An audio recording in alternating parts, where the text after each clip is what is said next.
Last weekend, Pastor Jim talked about the story found in John's biography of Jesus' life in the Bible about the woman caught in adultery. If you missed the service last weekend, I hope you'll go back and catch up on Meck's website, Meck's app, or Meck's YouTube channel. For the sake of getting too repetitive, I will give you the SparkNotes version of the story. Jesus was teaching in the city, and a group of men brought a woman toward the crowd Jesus was talking to, and more people gathered. They announced that they had just caught this woman in the act of adultery. See, the law back then said that adultery was grounds for a stoning, and the crowd was all for it. Jesus stepped up and told them that they could throw stones, but only if they themselves had never sinned. So obviously all backed down. Jesus told her that no one was there to condemn her and that he wouldn't either, but then told her to go and sin no more.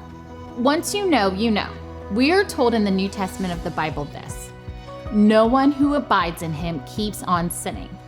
No one who keeps on sinning has either seen him or known him. That woman definitely saw Jesus, and after he saved her from being stoned, I would say she now knew him. It was now time for her to own her sins and to change her patterns of behavior. This story reminds me of the protagonist, Hester Prynne, from Nathaniel Hawthorne's The Scarlet Letter. In case you weren't required to read this in your high school literature class, Hester Prynne was brought before the townspeople after being caught committing adultery and was threatened with terrible punishments. Among these, she wore the scarlet letter A on her chest all day, everywhere she went. Everyone would know, if they didn't already, what she had done, and it would follow her around all the days of her life.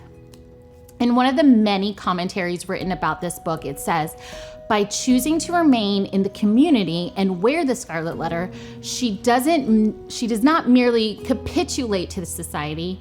Rather, she brings about change in the only way lasting change can ever be achieved, in her daily, ordinary encounters with others. In the book, Hester admits to this: no man, for any considerable period, can wear one face to himself and another to the multitude without finally getting bewildered as to which may be the truth.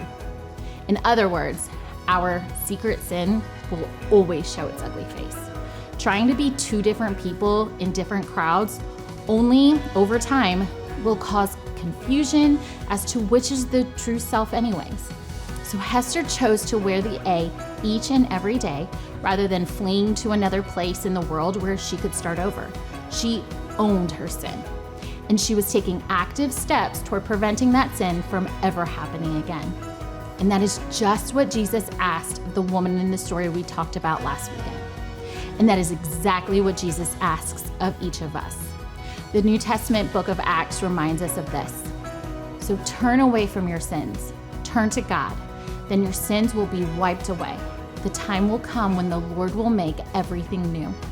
Only God has the power to do that. We know the sin we struggle with, and God knows the sin we struggle with. Nothing is kept secret from him. So we may as well start making steps toward actively trying to break the sinful trends in our life, because we're not fooling anyone who matters.